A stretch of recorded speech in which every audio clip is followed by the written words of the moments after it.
Hi hello నమస్తే. నేను ఈ వీడియోలో ఈ టాపిక్ ఏం మాట్లాడబోతున్నానంటే సెక్యులరిజం అనే దాని మీద పవన్ కళ్యాణ్ చాలా స్టేట్మెంట్లు చేశారు. నాకు ఫండమెంటల్గా నా అబ్జర్వేషను, నా ఐడియాలజీ మాత్రమే చెప్తున్నాను. సో ఓకే, సింపుల్గా ఒకటేనండి, సెక్యులరిజం అనే దాని మీద అందరూ ఒకటే మాట్లాడుతున్నారు. కానీ వాళ్ళ యొక్క మూసధోరణిలో ఉండి వాళ్ళు మాట్లాడుతున్నారు. ఇప్పుడు ఎవరైతే హిందుత్వవాదులు ఉన్నారో వాళ్ళు వచ్చే ఉంటారంటే మేమేమి సెక్యులరిజం వద్దన్నామా, మేమేమి అన్ని మతాలను గౌరవిస్తాము, అన్ని మతాలు సేమ్ అన్నట్టు వాళ్ళు మాట్లాడతారు. సెక్యులరిస్టులు ఏమంటారంటే మీరు అన్ని మతాలను గౌరవించాలని వీళ్ళు మాట్లాడతారు. వాళ్ళు ఏమంటారు, వీళ్ళు వాళ్ళ మీద ఎలిగేషన్ చేస్తున్నారు, వాళ్ళు వీళ్ళ మీద ఎలిగేషన్ చేస్తున్నారు. ఈ గొడవ జరుగుతుంది. అసలు సెక్యులరిజం అనే దాని మీద పవన్ కళ్యాణ్ మల్టిపుల్ స్టేట్మెంట్స్ చేశాడు. ఆ మల్టిపుల్ స్టేట్మెంట్ చేసిన తర్వాత ఒకసారి నిజంగా పవన్ కళ్యాణ్ ప్రసంగం వింటే మనకు ఒకసారి అనిపించింది ఏంటంటే నిజంగా ఇంత అన్యాయం జరుగుతుందా హిందూ మతానికి అని అనిపించేది. ఇదిగో సెక్యులర్ వాదుల యొక్క ప్రసంగాలు విన్న తర్వాత అవునా నిజంగా ఇంత మత గొడవలు లేపుతున్నారా వీళ్ళు మతాలతోటి అని అనిపించేది. Okay, it's all debate between the people. Misunderstanding అని మనం అనలేము. రాజకీయాల్లో మిస్అండర్స్టాండింగ్ ఉండవు. ఎందుకంటే చాలా షార్ప్గా ఉంటారు రాజకీయ నాయకులు, చాలా షార్ప్ ఉంటారు, చాలా తెలివిగల వాళ్ళు ఉంటారు రాజకీయ నాయకులు. ఒక ఎడ్యుకేటెడ్ పర్సన్ పిహెచ్డీలు చేసిన వాళ్ళకంటే తెలివిగా ఉంటారు. ఏం చదువురాని రాజకీయ నాయకుడు కూడా ఒక పిహెచ్డీ చేసిన వాడికంటే తెలివిగల వాడు ఉంటాడు రాజకీయంలో. ఎందుకంటే ఆ మైండ్ షార్ప్గా ఉంటేనే వాళ్ళు రాజకీయాల్లో రాణిస్తారు, లేకపోతే రాణించలేరు. ఓకే, కాబట్టి వీళ్ళందరికీ తెలివిగల వాళ్ళే.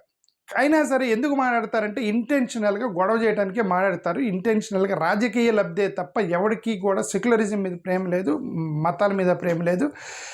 సరే, ఎనివే పవన్ కళ్యాణ్ చేసిన కొన్ని స్టేట్మెంట్స్ని బ్రీఫ్గా మీకు వినిపించడానికి నేను ఈ వీడియో పెడుతున్నాను. బిఫోర్ దాట్ మనం ఏదైనా మీరు ఒక ఫంక్షన్కి వెళ్ళినప్పుడు భోజనం పెట్టబోయే ముందు, భోజనానికి ముందు ఒక చిన్న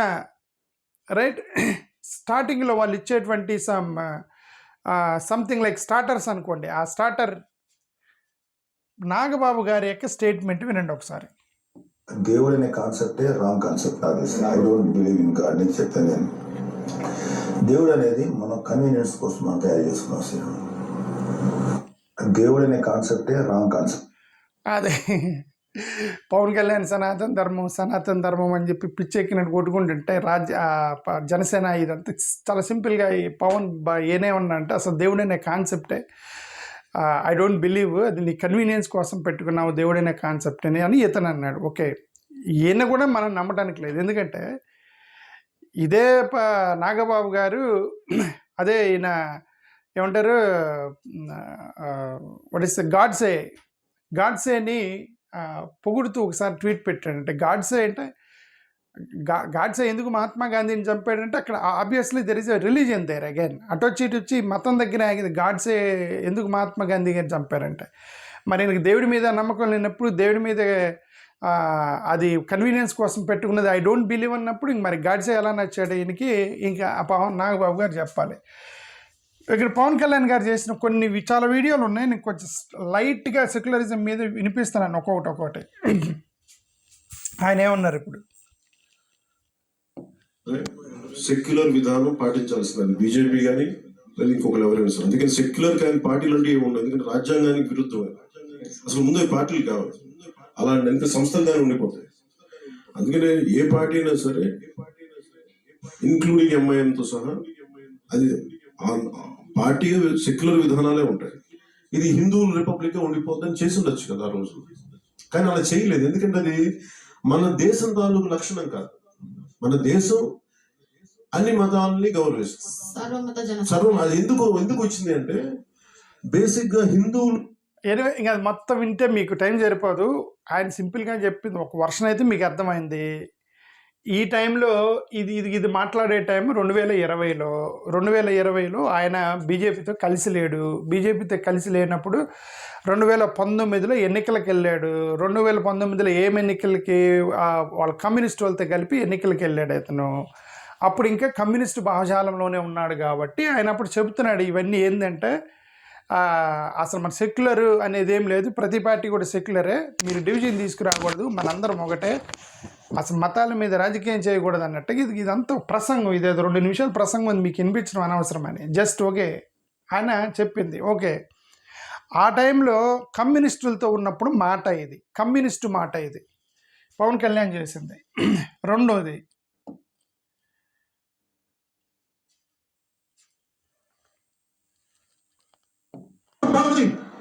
ముస్లిం మతం మన దేశంలో అంతర్భాగం.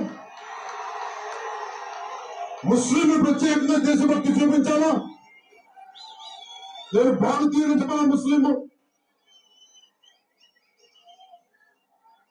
అక్కడెక్కడ పాకిస్తాన్ లో యుద్ధం జరిగితే ఇక్కడ ముస్లింలు దేశభక్తి చూపించాలా? ఇక్కడ వారికి దేశభక్తి లేదా? హిందువులకి ఇతనే మన రీసెంట్గా బంగ్లాదేశ్లో ఉన్న హిందువుల గురించి మాట్లాడాడు. ఇతనే బంగ్లాదేశ్లో ఉన్న హిందువుల గురించి మాట్లాడి అక్కడెక్కడ పాకిస్తాన్లో యుద్ధం జరిగితే ఇక్కడ వీళ్ళు దేశభక్తిని చూపుకోవాలా, ముస్లిమ్స్ తరపున మాట్లాడుతున్నారు. ఇది కూడా బీజేపీకి వ్యతిరేకంగా ఉన్నప్పుడు మాట్లాడిన మాట ఇతను. ఓకే, దేశభక్తి దేశం కోసం చచ్చిపోయిన ముస్లిం లేరా? మానవత్వాన్ని చాటుకున్న ముస్లిం లేరా? ఏం మాట్లాడతారు ఒక్కొక్కరు? మహమ్మద్ ప్రవక్తకి మీరు ఒక మాటని దూషించగలరా? దూషించి బతకగలరా? అల్లాని ఒక మాట అనగలరా? జీసస్ క్రైస్ట్ ఒక మాట అనగలరా? మేరీ మాతని ఒక మాట అనగలరా? కానీ పార్వతీ దేవుని తిడతారు, లక్ష్మీ మాతని తిడతారు. ఇది ప్రాబ్లం. ఇదే మిస్అండర్స్టాండింగ్. నేను అదే చెప్పింది ఏంటంటే అపార్థం చేసుకోవటం ద్వారా ఈ గొడవలన్నీ వస్తున్నాయి.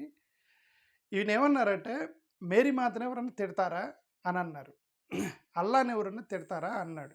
కానీ పార్వతీదేవిని, హిందూ దేవతల్ని, హిందూ దేవుళ్ళు తిడతారు అని అన్నారు. ఇక్కడ 2 పాయింట్లు మనం అర్థం చేసుకోవాలి. నెంబర్ 1, డిబేట్ వేరు, తిట్టుకోవటం వేరు, దూషించడం వేరు. ఓకే, డిస్కషన్ జనరల్గా ఎవరితో చేస్తామండి? ఇప్పుడు వాళ్ళ ఫ్రెండ్తోనో, ఫ్యామిలీతోనో, కొలీగ్స్తోనో, స్టూడెంట్స్తోనో, రూమ్మేట్తోనో, క్లాస్మేట్తోనో, ఒక అన్నోన్ పర్సన్ దగ్గరికి వెళ్ళి మీరు అక్కడే డిబేట్ చేయరు కదా.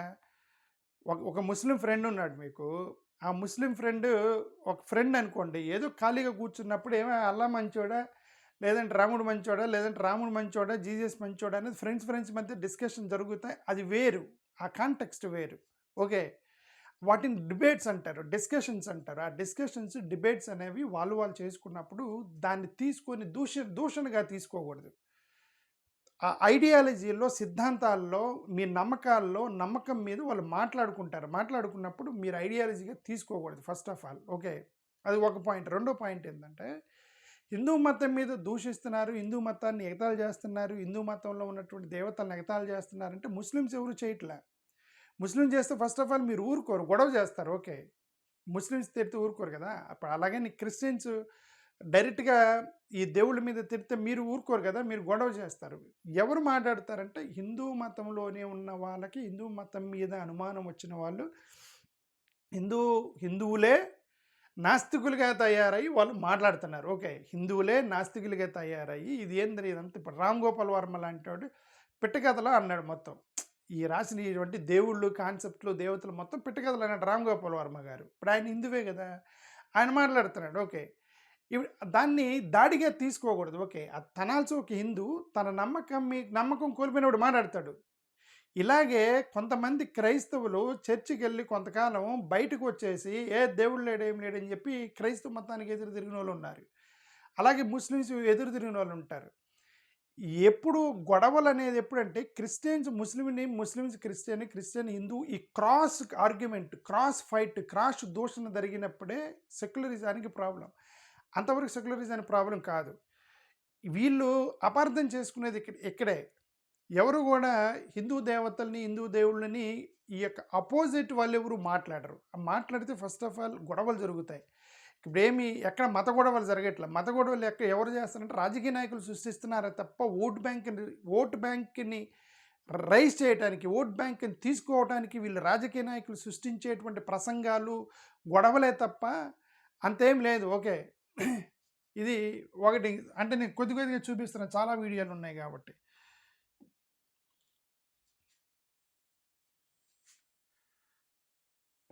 లడ్డు కావాలా నాయనా? ఇంకో లడ్డు కావాలా నాయనా? ఇప్పుడు లడ్డు గురించి మాట్లాడకూడదు, సెన్సిటివ్ టాపిక్, మనకు వద్దు అది. సరే, దీని దగ్గర ఏదో లడ్డు దగ్గర ఒక ఏదో ఇష్యూ వచ్చింది, దానికి ఆయన కౌంటర్ ఇచ్చాడు పవన్ కళ్యాణ్ గారు, అది వేరే సంగతి.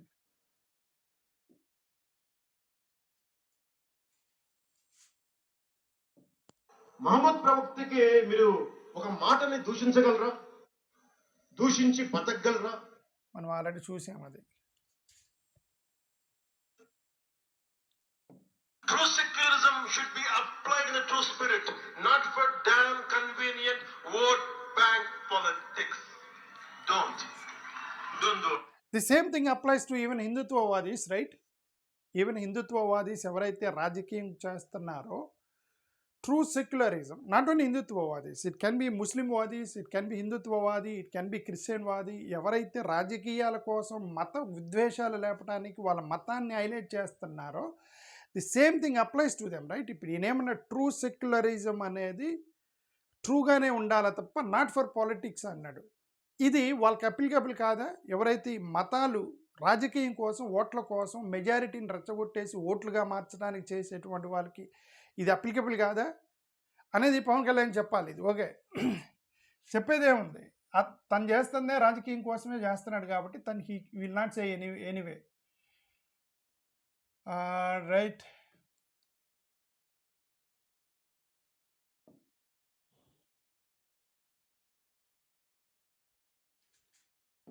గౌరవించే వ్యక్తిని. నేను సూడో సెక్యులరిస్ట్ కాదు. వేరే మతాలకి అన్యాయం జరుగుతుంటే ఎలా మాట్లాడతామో, నేను పాటించే హిందూ మతానికి కూడా అన్యాయం జరుగుతుంటే ఖచ్చితంగా మాట్లాడతాం, ఖచ్చితంగా నిలవడం. భారతదేశ రాజ్యాంగ పరిధిలో మేము చాలా బలంగా ఇలానే సేమ్ థింగ్ ఇట్ అప్లికబుల్స్ టు సెక్యులరిస్ట్స్. ఈయనేమన్నారు, నేను సూడో సెక్యులరిస్ట్ని కాదు, సెక్యులరిజాన్ని నేను గౌరవిస్తాను, హిందూ మతానికి వ్యతిరేకంగా మాట్లాడితే మాత్రం, అంటే నేను పాటించే ధర్మానికి వ్యతిరేకంగా మాట్లాడితే నేను మాట్లాడతా అన్నారు. ఇది మళ్ళీ రివర్స్లో వాళ్ళకి అప్లికబుల్ పెడితే ఈ సెక్యులరిస్టులు ఎవరైతే ఉన్నారో వాళ్ళందరూ ట్రూ సెక్యులరిస్టులు. సెక్యులరిస్టులు అందరూ కూడా హిందూ మతాన్ని గౌరవిస్తారు, ఇంక్లూడింగ్ మీ. హిందూ మతాన్ని మేము గౌరవిస్తాము, హిందూ మతానికి కానీ వాళ్ళ యొక్క ఆచారాలు కానీ వాళ్ళ నమ్మకాన్ని కానీ మేము గౌరవిస్తాము. బట్ అది మతం పేరుతోటి సెక్యులరిజాన్ని డిస్టర్బ్ చేస్తాయి, యూనిటీని డిస్టర్బ్ చేస్తాయి, దేశాన్ని డిస్టర్బ్ చేస్తాయి. ఇది ఒక హిందూ, క్రిస్టియన్, ముస్లిం అనేటువంటి డిస్పారిటీ పెరుక్కుంటూ పోయి ఒకరి మీద ఒకరి మధ్య ద్వేషాలు రగిల్చే విధంగా మీరు రాజకీయ ప్రసంగాలు ఇస్తే సెక్యులరిస్టులు కూడా చూస్తూ ఊరుకోరు కదా. That Pawan Kalyan should understand this. Okay, don't అన్నారు కదా, that we are also saying that you also should know that don't do this, be secular. every secularist will respect every religion. But మీరు ఇచ్చే ప్రసంగాలు అనేవి అది గొడవలు లెగిసాయి అనుకోండి, గొడవలకు లేచినప్పుడు ఈ దేశంలో ఉన్నట్టు యూనిటీ మొత్తం పోతుంది. Okay, that is one thing. One more, ఇది చూసాము ఇప్పుడు.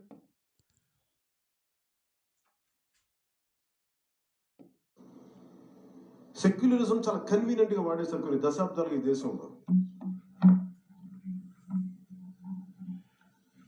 సెక్యులరిజం అంటే ఏంటంటే మన దేశంలో అదే ఇప్పుడు మనం ఒక ఫస్ట్ లైన్ వినిపిస్తాను, ఎందుకంటే ఫస్ట్ లైన్ వినిపిస్తే దాని సారాంశం ఏం మాట్లాడబోతున్నట్టే మీరు గెస్ చేసుకోవచ్చు. ఓకే, సెక్యులరిజం అనేది మీకు అనుకూలంగా మాట్లాడుకుంటున్నారు అని చెప్పబోతున్నాడు ఆయన. అంటే మొత్తం వినిపిస్తే మీకు వీడియో లెంగ్త్ ఎక్కువ కట్ చేస్తాను. సేమ్ మే లైక్ రిలీజియన్ కూడా కన్వీనియంట్గా వాడుతున్నారు. రిలీజియన్ కూడా ఎవరికి భక్తి లేదు, ఓన్లీ ఓట్ల కోసం మాట్లాడుతున్నారు. రిలీజియన్ కూడా ఎవరి భక్తిని వాళ్ళ ఇళ్లల్లో చూపించుకుంటారు. ఇప్పుడు ఏ భక్తి అయినా సరే వాళ్ళ ఇళ్లలో వాళ్ళు చూసుకుంటారు. భక్తిపరుడు ఎప్పుడు పూజా గదిలో ఉంటాడు, భక్తిపరుడు ఎప్పుడు గుడిలో ఉంటాడు, భక్తిపరుడు ఎప్పుడు ధ్యానంలో ఉంటాడు. ఇలా రాజకీయాల్లోకి రాడు భక్తిపరుడు ఎప్పుడు కూడా. రాజకీయాల్లోకి వచ్చి ప్రసంగాలు ఇవ్వడు, రాజకీయాల్లోకి వచ్చి భక్తిపరుడిని చెప్పుకోడు. ఫస్ట్ ఆఫ్ ఆల్ నేను భక్తిపరుడిని ప్రజలకి ప్రసంగాలు ఇవ్వడు ఫస్ట్ ఆఫ్ ఆల్. అది they should understand this. Okay,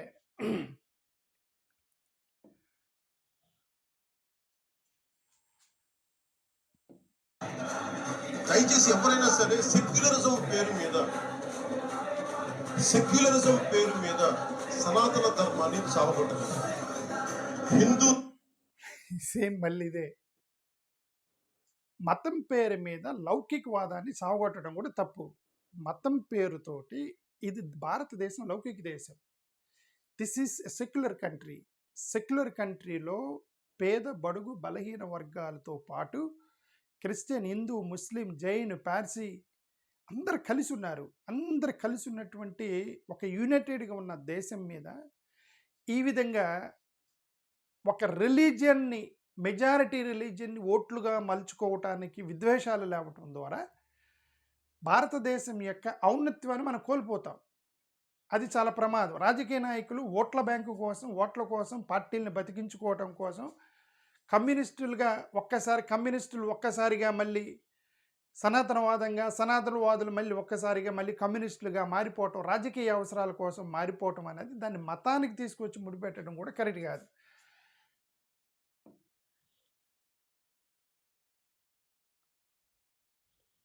That we have seen.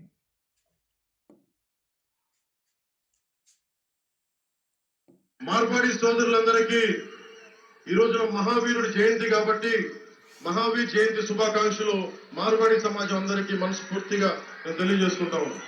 అలాగే ముస్లిం సమాజానికి కూడా దారి పొడుగుతా ముస్లిం సోదరులు నాకు అభినందనలు తెలియజేస్తా ఉన్నారు. నేను ఒకటే చెప్తున్నాను, భారతీయ జనతా పార్టీ రాగానే ముస్లిం సమాజం మీకు ఓటేయరు అంటే ఒకటే చెప్తున్నాను. నిజంగా భారతీయ జనతా పార్టీ కేవలం హిందువులకే పనిచేస్తే గుజరాత్ లో మనకి గోవాలో అత్యధికంగా క్రిస్టియన్స్ నివసిస్తారు. అక్కడ ఇదే ఒక పెద్ద పొరపాటు. గోవాలో ఎక్కువగా క్రిస్టియన్స్ ఉన్నారు కాబట్టి బీజేపీకి ఓటేశారు. కేరళలో కూడా క్రిస్టియన్స్ ఉన్నారు, బీజేపీకి ఓటేశారు. ఇవి రెఫరెన్స్లు వీళ్ళు తీసుకునేది. ఇక్కడ వీళ్ళు ఫండమెంటల్లీ మతం కంటే బలమైనది కులం. భారతదేశంలో మతం కంటే బలమైనది ఒకటి ఉంది, అదే కులం. ఆ కుల ఫౌండేషన్ మీదే సనాతన ధర్మాన్ని మీరు నిలబెట్టారు కాబట్టి చాలా వ్యతిరేకత వస్తుంది సనాతన ధర్మం మీద. అదర్వైజ్ నోబడి విల్ అపోజ్ సనాతన ధర్మ, నోబడి విల్ అపోజ్ హిందూయిజం. ఈ యొక్క కుల ఫౌండేషన్ మీద, ఒక కుల బేస్ మీద మతాన్ని సృష్టించారు కాబట్టి వ్యతిరేకత వచ్చింది. ఇక్కడ గోవాలో వచ్చి క్రైస్తవుల మధ్య గొడవ అదే. గోవాలో క్రైస్తవులు 80% క్రైస్తవులు కూడా Anglo Indians, Brahmin converts, higher కమ్యూనిటీకి సంబంధించిన కన్వర్ట్స్ మొత్తం గోవాలో క్రిస్టియన్స్ ఉన్నారు. ఇప్పుడు మన ఆంధ్రప్రదేశ్లో కనుక ఎస్సీ కాలనీలో చర్చిలు ఉన్నట్టు గోవాలో లేవు. All are converts, Brahmin converts, higher caste converts మొత్తం కూడా అక్కడ ఉన్నారు. నేను అదే మతం కంటే కులం చాలా బలమైంది భారతదేశంలో. కాబట్టి వాళ్ళు ఏం చేశారు, ఈ బ్రాహ్మణ్ కన్వర్ట్స్ బ్రాహ్మణ్స్ అయినప్పటికి కూడా వాళ్ళు బీజేపీని ద్వేషించరు. బ్రాహ్మణ్ ఒక క్రిస్టియన్ కన్వర్ట్ అయ్యారు. They still have respect, they still love their community people there, even though వాళ్ళ యొక్క కమ్యూనిటీ ఇంపార్టెంట్. అదే చెప్తున్నా, మతం అనేది పరిగణలోకి తీసుకోరు. ఓన్లీ లోయర్ కమ్యూనిటీలో ఎస్సీలు, బీసీలు వీళ్ళు ఉంటారే, వీళ్ళే నువ్వు హిందూ నేను క్రిస్టియన్, నువ్వు హిందూ నేను క్రిస్టియన్ అని కొట్టుకునేది వీళ్ళే. ఒక క్రిస్టియన్ మీదకి ఒక హిందూ దళితుడిని వదులుతారు, ఒక దళితుడి మీదకి హిందూని వదులుతారు. ఇది ఓన్లీ లోయర్ కమ్యూనిటీలో జరిగేది. But if you look at the Brahmin community or if you look at the some or Reddy or Chowdary communities, religion అనేది వాళ్ళ పర్సనల్, బట్ కులంగా కలిసి ఉంటారు. ఓకే, అది ఫండమెంటల్ లాజిక్ మిస్ అయ్యేది. ఇతను మిస్ అయిపోయి భారతీయ జనతా పార్టీ క్రైస్తవులు అయినప్పటికీ గోవాకి మంచి పని చేశారు అని అంటున్నారు. ఇప్పుడు ఇదే భారతీయ జనతా పార్టీ ఇప్పుడు యొక్క మత కన్వర్షన్ల మీద గొడవ చేసేది ఒరిస్సా లాంటి పేద ప్రజల మీద గొడవ చేస్తున్నారు, బీహార్ లాంటి పేద ప్రజల మీద, ఆంధ్రప్రదేశ్ దళిత కాలనీల మీద కొడుతున్నారు. ఏ రోజన్నా వెళ్ళేమో నువ్వు ఎందుకు కన్వర్షన్ చేస్తున్నామని పోయి గోవాలో అడిగారా బీజేపీ వాళ్ళు? అడగలేదు కదా, అడగరు. ఎందుకంటే వాళ్ళు అడగరు. కేరళ సిరియన్ క్రిస్టియన్స్ అడుగుతారు, అడగరు. ఎందుకంటే వాళ్ళు గట్ట అడగరు.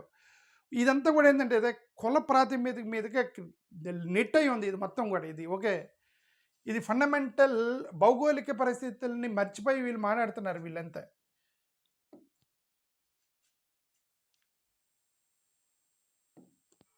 వాస్తవానికి నా జీవితంలో కులం లేదు, మతం లేదు, ప్రాంతం లేదు.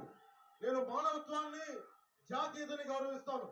కానీ వాస్తవానికి నా జీవితం అదే కులం లేదు, మతం లేదా అని ఆయన పార్టీ పెట్టినప్పుడు అన్నాడు. ఇప్పుడు నాకు జీవితమే మతం అని చెప్పి వచ్చేసాడు కదా సనాతన ధర్మం ఎత్తుకొని. అది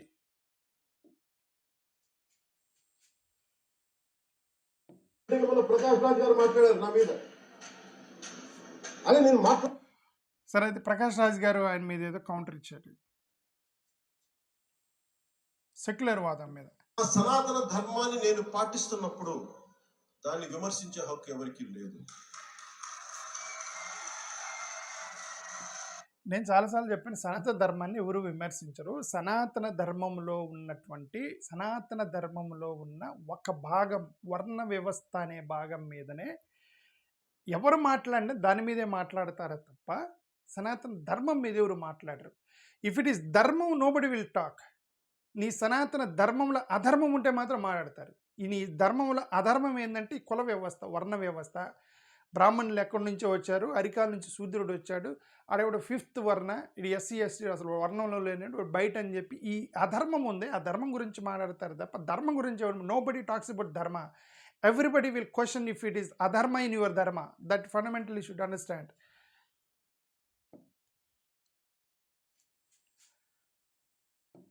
భగవంతుని నమ్ముతున్నట్టుగా ఉంటుంది ఓట్ల కోసం. నేను మీ విశ్వాసం చూరగొనాలంటే నేను మీకు నిలబడాలి. నేను అది మాట్లాడేటువంటి అర్హత ఇతనికి లేదు. భగవంతుడిని ఓట్ల కోసం అమ్ముతున్నారన్నట్టు ఈయనే చేస్తున్నాడు. సనాతన ధర్మం పేరుతో నిజంగా ఈయన సనాతన ధర్మం ఉంటే, ఈయన భక్తి ఉంటే, నేను అదే చెప్పాను, భక్తి అనేది ఇంట్లో ఉండాలి, భక్తి అనేది గుడిలో ఉండాలి, పూజ గదిలో ఉండాలి తప్ప పబ్లిక్లోకి వచ్చి ప్రజల మీదకి భక్తి చెప్పకూడదు. భక్తి చెప్పేవు అంటే అర్థం నీకు ఓట్ల కోసం అడుగుతున్నాం అనేది, అమ్ముతున్నారని అర్థం. సనాతన ధర్మం సరే, ఇంక ఇవన్నీ వీడియోస్ ఇవన్నీ ఇతన సనాతన ధర్మాన్ని will respect. We respect his faith, we respect his religion, we respect his మతపరమైనటువంటి విశ్వాసాలు. మనకేం ప్రాబ్లం అండి, పవన్ కళ్యాణ్ గారు ఏ మతం ఫాలో అయితే ఫండమెంటల్లీ మనకేం ప్రాబ్లం ఎక్కడ వచ్చిందంటే, ఎక్కడెక్కడైతే వీళ్ళు మాట్లాడుతున్నటువంటి ప్రసంగాల్లో అధర్మం అనేది కనిపిస్తే మాత్రం అక్కడ మాట్లాడుతున్నామే. అదే అధర్మం ఏంటంటే సనాతన ధర్మం పేరుతోటి వర్ణ వ్యవస్థను ఇంపోజ్ చేయడానికి ప్రయత్నం చేస్తారు. డెఫినెట్లీ దాన్ని అపోజ్ చేస్తారు. మహిళలకు అన్యాయం జరిగితే డెఫినెట్గా అపోజ్ చేస్తారు. ఎందుకంటే మన ధర్మంలో మహిళలకు వివక్ష ఉంది అనేటువంటి అవకాశం ఉంది. ఆ అవకాశం ఉన్న ఒక చోట 100% మాట్లాడతారు. కుల వ్యవస్థ పెరిగే అవకాశం ఉంది, అక్కడ 100% మాట్లాడతారు. ఇదంతా కూడా అధర్మం గురించి మాట్లాడతారు. అధర్మం in your dharma will question, will never question your dharma. Thank you.